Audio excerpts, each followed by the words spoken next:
au niveau affectif, nous avons la papesse et nous avons les poissons. Alors, en amour, la papesse, elle vous encourage à écouter votre intuition et à prendre en compte vos sentiments intérieurs. Si vous ressentez un malaise dans votre relation, il est important de faire confiance à votre ressenti et de chercher à comprendre ce qu'il provoque. La carte, elle peut également signaler des problèmes de communication au sein du couple, créant une certaine distance. De plus, elle représente ce qui est caché, des secrets ou des non-dits. Donc cette carte, elle vous conseille d'être peut-être attentif à ce qui se passe dans votre couple. Cette carte vous conseille aussi d'exprimer vos sentiments profonds, de communiquer sur ce qui ne va pas afin de donner une chance à votre couple d'évoluer et de repartir sur de nouvelles bases. Ainsi, votre relation elle pourrait être plus solide et plus sûre. Mais attention, même si cela est plus agréable, il ne faudra pas vous attendre à de grandes démonstrations d'amour. On nous dit que si vous êtes à la recherche de l'amour, cette carte en association avec la carte des poissons, elle est prometteuse. Cette association annonce de nouvelles rencontres qui apporteront une nouvelle dynamique dans votre vie sentimentale. Toutefois, il faudra quand même que vous fassiez l'effort d'aller vers les autres. N'attendez pas que les choses se fassent de manière passive. Allez au-delà de votre avenir amoureux, provoquez le destin, parce que bon, la papesse, elle a tendance un petit peu à rester statique, alors qu'au contraire, les poissons, eux, ils sont toujours en mouvement. Donc, eh bien justement, c'est parce qu'il y a les poissons associés à la papesse qu'on vous dit que il faut que vous fassiez l'effort de bouger et d'aller vers les autres. Vous n'allez pas rencontrer le grand amour en restant enfermé chez vous. Il va pas venir sonner tout seul à votre porte. Donc, n'attendez pas que les choses se fassent de manière passive. Allez vraiment au-delà de votre devenir amoureux et provoquez le destin. Et si vous faites tout ça, eh bien, vous allez trouver le bonheur en savourant le plaisir d'aimer dans une atmosphère harmonieuse et en toute quiétude. Au niveau du travail, nous avons le diable et nous avons le serpent. Alors,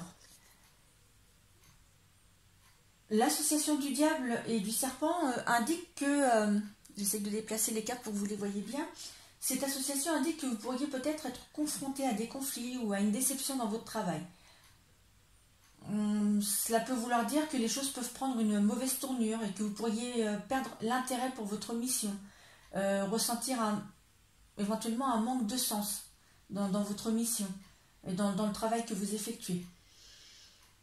Vous devrez aussi également rester vigilant, parce qu'avec le diable, le serpent, c'est quand même deux cartes qui sont très fortes. Ça peut vouloir dire que quelqu'un dans votre environnement professionnel pourrait essayer de vous manipuler. Il est possible aussi que vous soyez trop investi dans votre vie professionnelle, peut-être au détriment d'autres aspects de votre vie.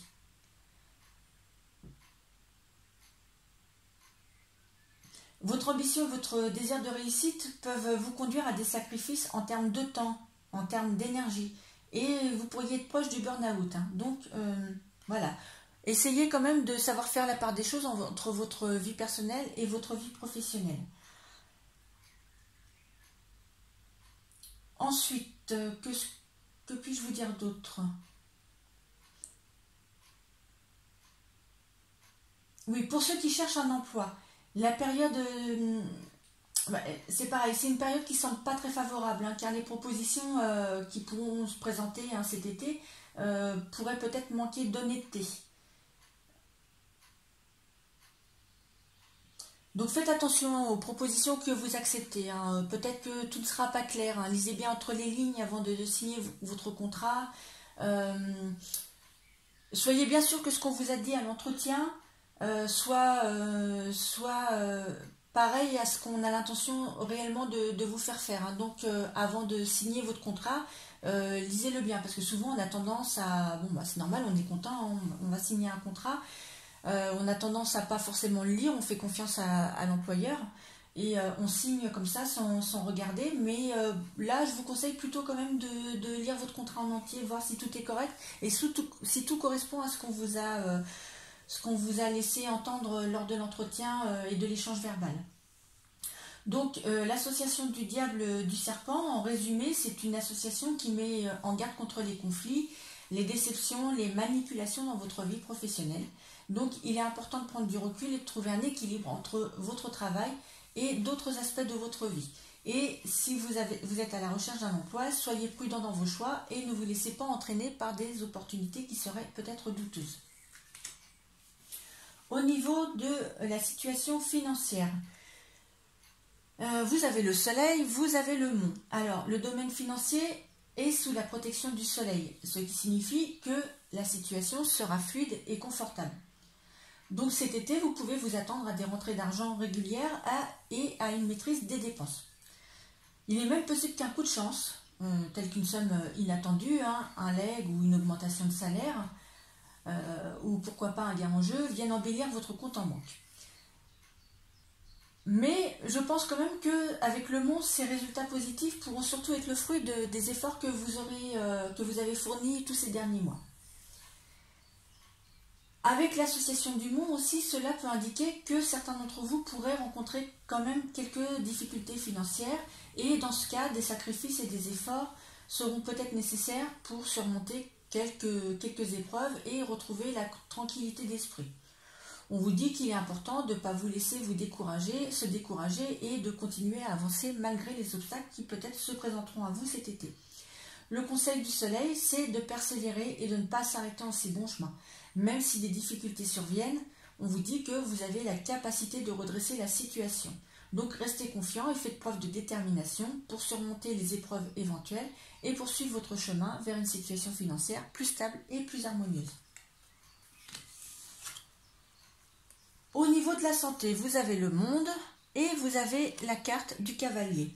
Alors, avec la carte du monde, on nous dit que les soucis de santé s'évanouissent et que la santé, elle est préservée.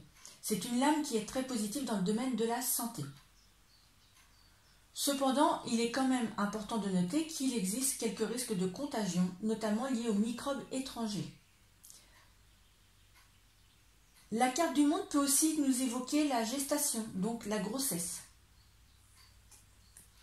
Donc, prévu ou pas prévu, voilà, cet été, peut-être que des petits bébés pourront être en route. Donc, si c'est prévu, je vous dis félicitations. Si c'est pas prévu, attention, protégez-vous bien.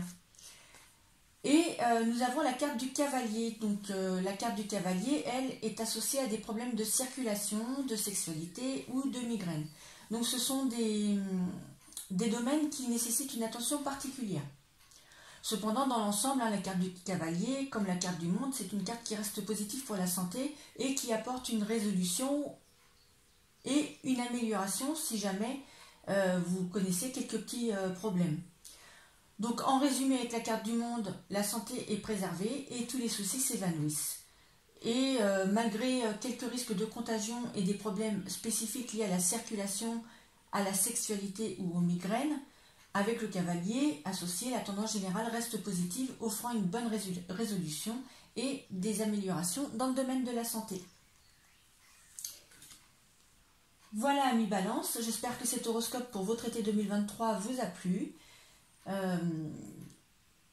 N'hésitez pas à vous abonner si ce n'est pas encore fait et à cliquer sur la petite cloche pour recevoir les notifications des prochaines vidéos. Et je vous dis à très bientôt. Au revoir.